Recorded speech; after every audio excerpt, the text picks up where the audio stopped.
السلام عليكم ورحمة الله وبركاته. ركز معايا قوي في المعلومة دي خطيرة جدا. في زر في الجوال عندك أو إعداد اسمه فويس ماتش. خش على السيتنج عندك أو الإعدادات واكتب فويس ماتش. الزر ده بيسجل صوتك بحيث أنت تدي أوامر للجوال عندك، افتح كذا، هي جوجل، مش عارف إيه، بينفذ الأوامر طبقا لصوتك. تمام، او انت بتديله الامر ده. فمعنى انك تفتح او تسيبه شغال فده ثغرة بتهيأ او بتتيح لاي حد يقدر يسمعك.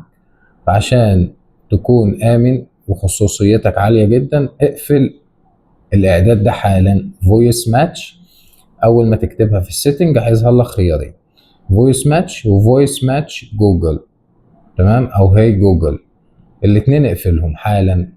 ولو استفدت من المعلومة دي لايك للفيديو واشتراك في القناة عشان اللي جاي كل يوم فيه معلومة مفيدة إن شاء الله. سلام عليكم.